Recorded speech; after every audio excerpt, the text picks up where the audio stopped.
African Chronicles, your go-to channel for captivating stories of love, crime, and the pursuit of wealth across the African continent.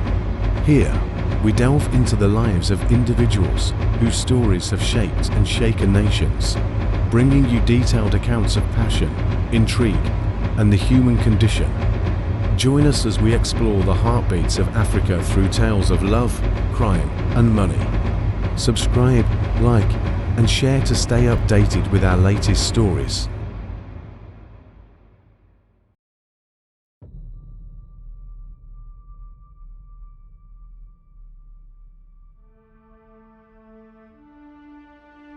The story of Oscar Pistorius and Reeva Steenkamp.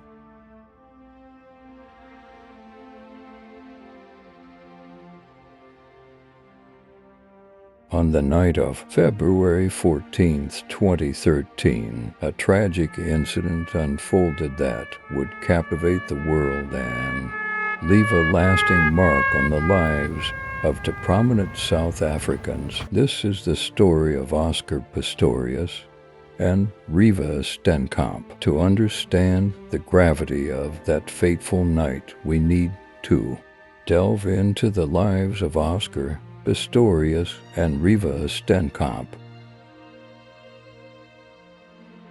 Oscar Leonard Carl Pistorius was born on November 22, 1986, in Sandton, Johannesburg. His parents, Hank and Sheila Pistorius, raised him alongside his older brother, Carl, and younger sister, Amy.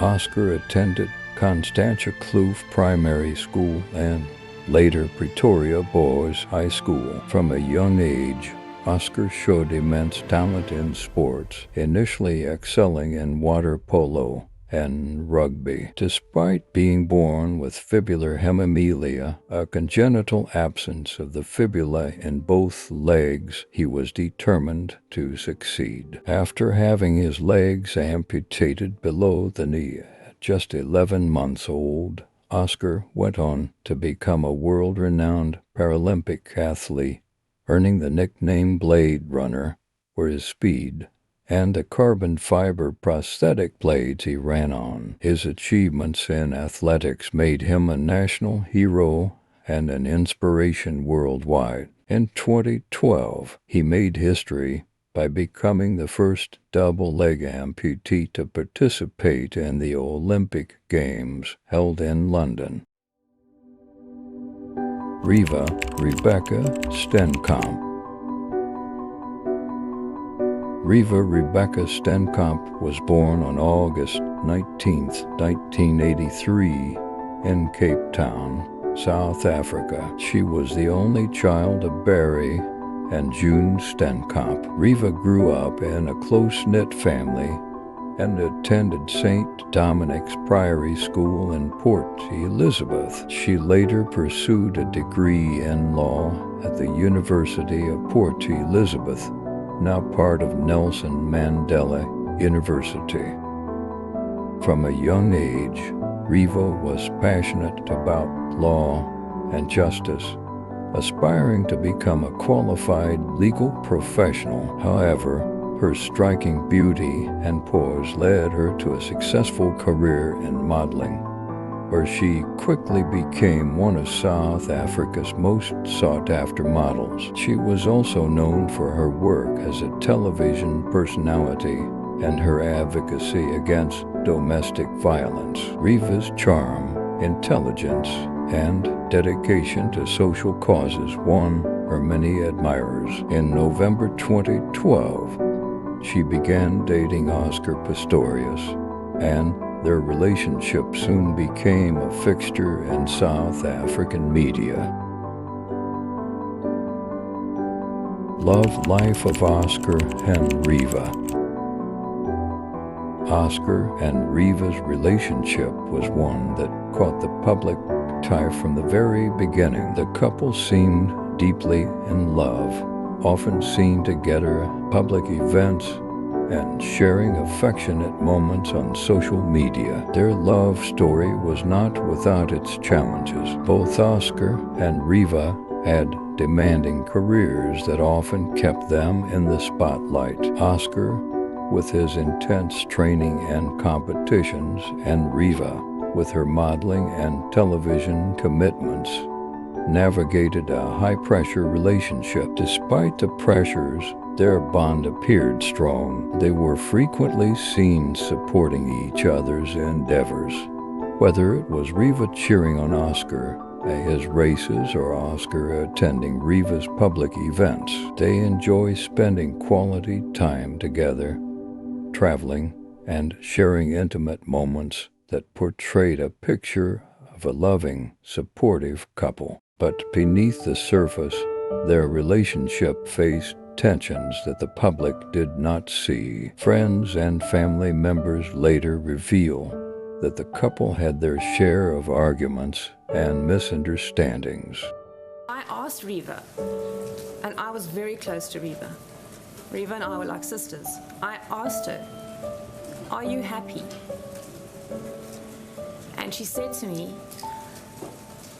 after shrugging her shoulders, she smiled and she went, "We will speak later." I could see she was bubbly.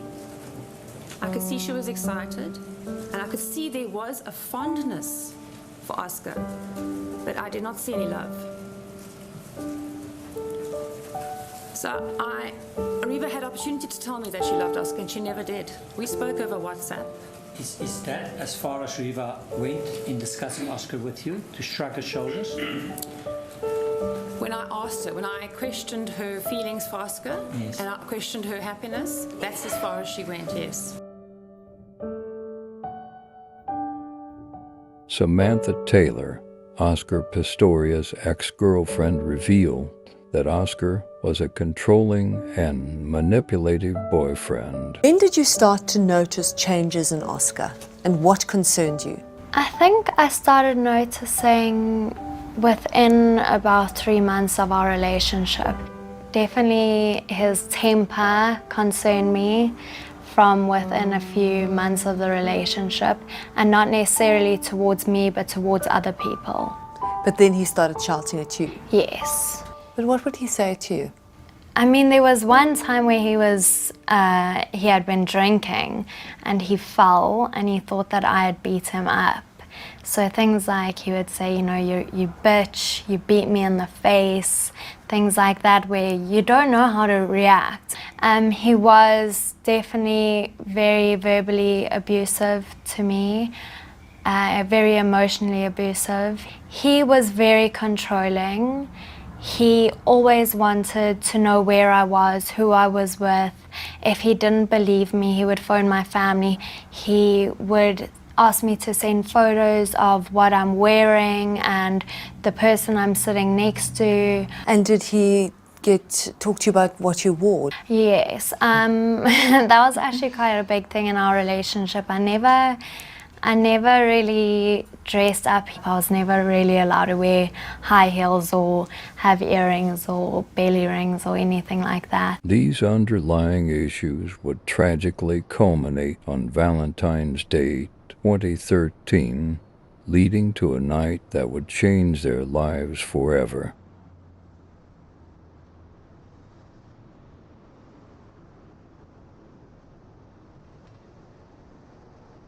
The incident.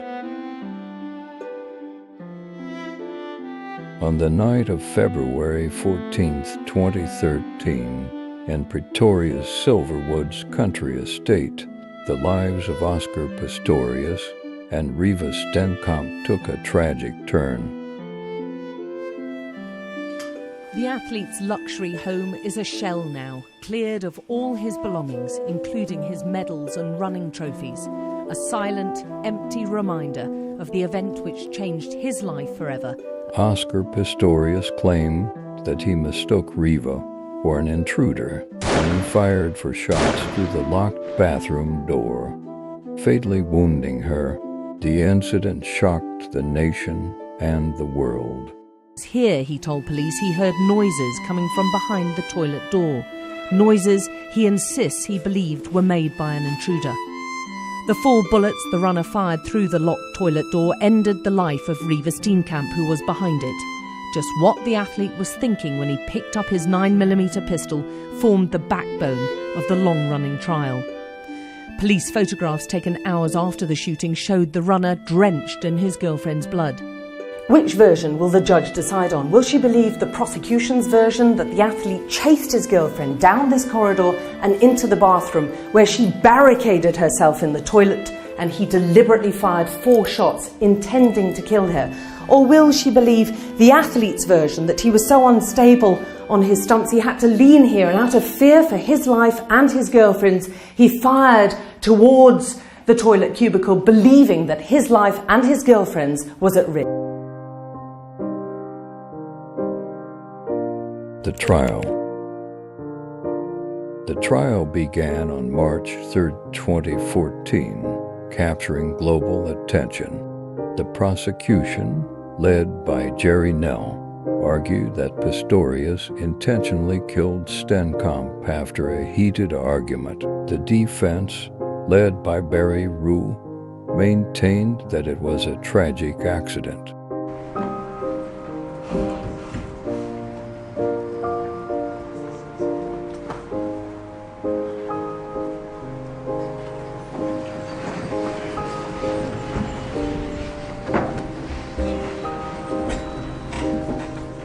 Still under oath, Mr. Pistorius. Thank you, my lady.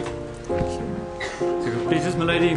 Mr. Pistorius, I know that you've read statements, you've listened to evidence, and that based on that, you've given evidence and given the court the version. You have taken into account evidence that you've read and been informed about. Am I right? That's correct, my lady. Now, I'm going to the scene now, but I want you to tell the court what you can remember, not what's reconstructed. Do you understand what I'm saying? I do understand, my lady. It's hard for me to... Memories are reconstruction. Isolated memories are reconstruction. So what I can remember...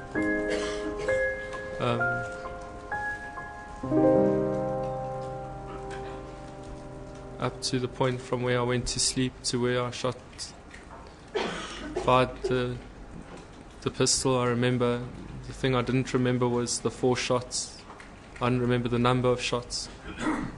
It'll be very hard for me now, after reading statements upon statements over the last year and a half and listening to the evidence in court,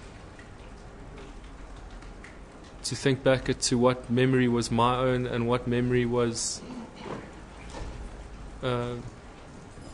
obviously a memory like the 4 shots is something I don't remember, but it's the fact that 4 shots were fired.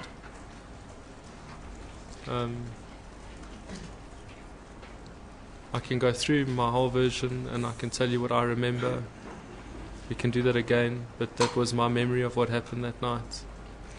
We'll ask you questions. I'll ask you questions. If you just reply and tell the court what you can remember, try and think of the reconstruction and what really happened. I'll do so. Let's just get to what you can remember. All right, my lady, I can do so. Now, let's start with, you arrived just after 6 on the afternoon of the 13th. That's correct, my lady. And what happened there? I then went into the house. I chatted with Reeva. I then went upstairs.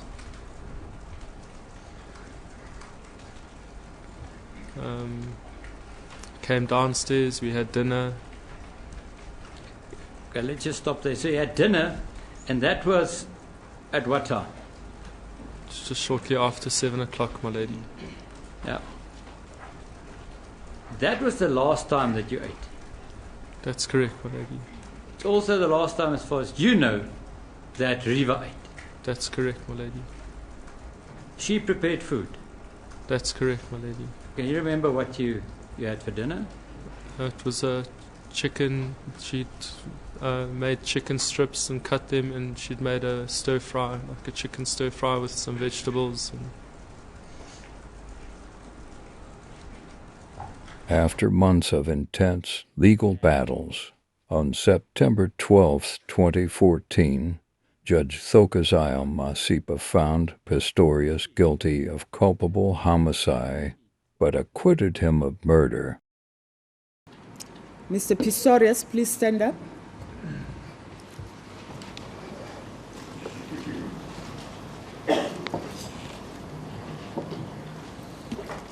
Having regard to the totality of this evidence, in this matter, the unanimous decision of this court is the following. 1. On count 1, murder read with section 51(1) of the Criminal Law Amendment Act 105 of 1997, the accused is found not guilty and is discharged. Instead, he is found guilty of culpable homicide. On count 2, contravention of section 127 of the Firearms Control Act, number 60 of 2000, and the alternative count, that is contravention of section 123B of the same act, the accused is found not guilty and discharged. On count 3,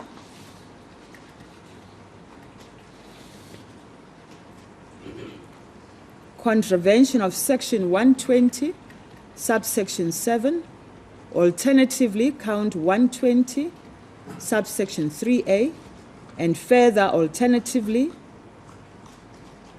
section 120, subsection 3B of the Firearms Control Act, number 60 of 2000, the accused is found guilty of the second alternative, that is the contravention of section 120, 3B.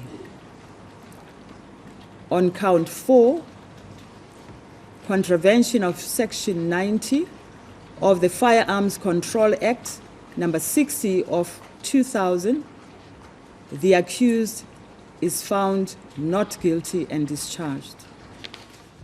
Pistorius was initially sentenced to 5 years in prison, but the case didn't end there. In November 2015, South Africa's Supreme Court of Appeal upgraded the charge to murder, stating that Pistorius must have known that his actions would likely result in death. In July 2016, he was sentenced to 6 years in prison, which was later increased to 13 years and 5 months in November 2017. Aftermath and reflections.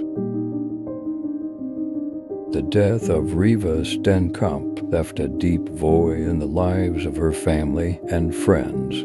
Her legacy continues through the Reeva Rebecca Steenkamp Foundation, which works to raise awareness about domestic violence and offer support to victims. Steenkamp was born in Cape Town but spent her early years in Port Elizabeth. She attended St Dominic's Priory School, where she was known as a horse fanatic. She is fondly remembered by staff. I saw her just before she started going out with Oscar, bumped into her in PE, and she was exactly the same unsophisticated, warm, down-to-earth girl that I remember. No makeup, just the same down-to-earth Reeva that we always knew. She hadn't changed. She is believed to have inherited her passion for horses from her father Barry, who was a horse trainer.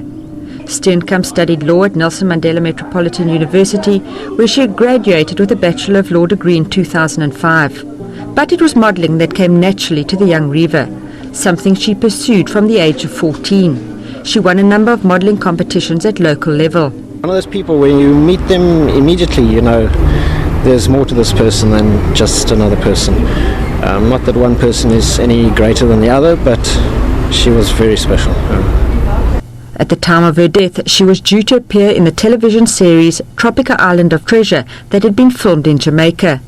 The series went to air just 2 days after her death. She was a regular A-list guest at red carpet events around the country and a noted socialite on the Johannesburg celebrity scene. Her death sent shockwaves around the country, especially in her hometown of Port Elizabeth. I think a beautiful woman is never, ever, ever forgotten. She will always be remembered, and a very sad day for her parents, a tragic loss for them. A lovely young lady, beautiful, taken away far, far too early. Unfortunately remembered under bad circumstances. Reeva was a Port Elizabeth girl. We'll always remember her and we'll always love her. PE people care for PE people and we'll always remember. Her memorial service was by invitation only and limited to 70 people. Her ashes were scattered during a ceremony on a Port Elizabeth beach. Janine Lee, SABC News, Port Elizabeth. Oscar Pistorius's fall from grace serves as a poignant reminder of how quickly lives can change. Parole and release. In a surprising turn of events, Oscar Pistorius was granted parole in November 2023 after serving just over half of his 13-year sentence. Pistorius was released under strict conditions. Hello, I'm Tanya Beckett. Welcome. Former athlete Oscar Pistorius has been released from prison on parole more than 10 years after killing his girlfriend and is now at home. The South African has served just over half of his jail sentence following a crime and trial that dominated international headlines. He shot Reeva Steenkamp multiple times through a bathroom door on Valentine's Day in 2013, later claiming he mistook her for a burglar at their home in Pretoria.